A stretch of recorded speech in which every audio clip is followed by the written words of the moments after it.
معروف صحافی اور تجزیہ کار حماد غزنوی نے کہا ہے کہ امریکی صدر ٹرمپ ایران کے خلاف جنگ کا پنگا لیتے ہوئے دیوار پر چڑھ تو گئے ہیں، لیکن ابھی نے نیچے اترنے کے لیے کوئی سیڑھی دستیاب نہیں۔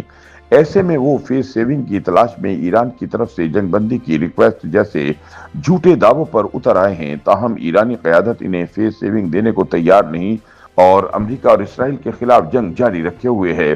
روزنامہ جنگ کے لیے اپنے سیاسی تجزیے میں حماد غزنوی کہتے ہیں کہ ایران نے امریکی حملے کے جواب میں خلیجی ریاستوں میں فوجی اڈوں کو نشانہ بناتے ہوئے آبنائے ہرمز بھی بند کر دی۔ ایرانی قیادت کے ان دو فیصلوں کو ماسٹر سٹروک قرار دیا جا رہا ہے، جنہوں نے امریکہ سمیت عالمی معیشت کو ہلا کر رکھ دیا۔ اب جان شکنجے میں پھنسنے کے بعد صدر ٹرمپ کبھی تو ایران کو مذاکرات کا کہتے ہیں اور کبھی تباہ کرنے کی دھمکیاں دیتے ہیں، لیکن ایران ہے کہ ڈٹا ہوا ہے۔ تاریخ گواہ ہے کہ امریکہ ویتنام اور افغانستان جیسی طویل اور لا یعنی جنگوں میں پھنس کر سال ہر سال عزت بچا کر نکلنے کا راستہ ڈھونڈتا رہتا ہے، لیکن نہ تو اسے فیس سیونگ ملی اور نہ جنگ بند ہوئی۔ آخر کار اسے خجالت کا راستہ ہی چننا پڑتا ہے اور دم دبا کر ہی بھاگنا پڑتا ہے۔ حماد غزنوی کہتے ہیں کہ صدر ٹرمپ بھی جنگ کا پنگا لے کر پھنس چکے ہیں اور اب فیس سیونگ کی تلاش میں ہیں، لیکن ٹانگوں میں دم دبانے سے فیس سیونگ نہیں ہوا کرتی۔ اگر آج کے دن جنگ بند ہو جائے تو کیا کہا جائے گا؟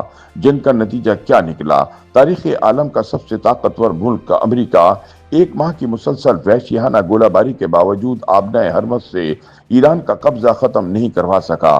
امریکہ بسط کوشش خطے میں اپنے فوجی اڈوں اور حلیفوں کی حفاظت نہیں کر سکا۔ امریکہ ایرانی حکومت کا خاتمہ نہیں کر سکا۔ ٹرمپ لاکھ باتیں بنائے لیکن انہیں فیس سیونگ نہیں ملے گی۔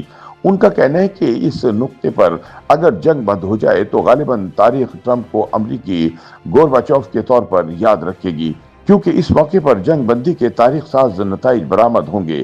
دنیا باضابطہ طور پر ملٹی پولر ہو جائے گی۔ مستقبل میں امریکہ کی دھمکیاں جھکتے سمجھی جائیں گی۔ پیٹرو ڈالر عجائب گھر کی زینت بن جائے گا۔ خلیج کا نیا سیکورٹی سٹرکچر بنے گا اور امریکہ میں آئندہ انتخابات کا نتیجہ نوشتہ دیوار ہو جائے گا۔ آگے چلیے، اگر جنگ یہاں بند نہیں ہوتی تو کیا ممکنات ہیں؟ اگلا منظر یہ ہے کہ مزید امریکی فوجی خطے میں پہنچ چکے ہیں۔ امریکہ اپنی دھمکیوں کے عین مطابق جزیرہ خارق پر قبضہ کر لے، جو ایران کے تیل کی پیداوار کا مرکز ہے۔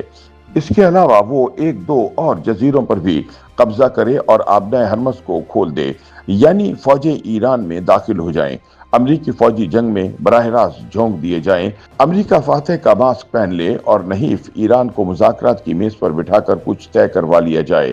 لیکن حماد غزنوی کے بقول اس منظرنامے میں کچھ خلا ہے۔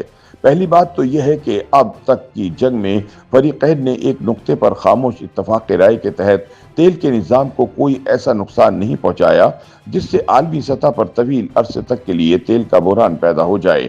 ایران پر امریکی بمباری ہو یا ایران کے خلیجی ممالک پر میزائل حملے، آئل انفراسٹرکچر کی تباہی سے گریز کیا گیا ہے۔ اگر امریکہ جزیرہ خارق پر حملہ کرتا ہے تو یہ خاموش معاہدہ ٹوٹ جائے گا۔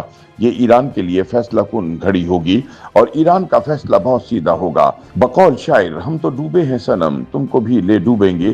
ایران ثابت کر چکا کہ آج بھی وہ خلیج میں جہاں چاہے میزائل حملہ کر کے کچھ بھی تباہ کرنے کی صلاحیت رکھتا ہے۔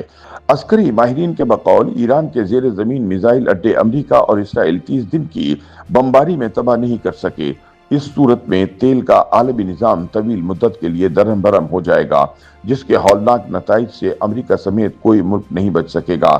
سادہ لفظوں میں یہ پاگل پن ہوگا۔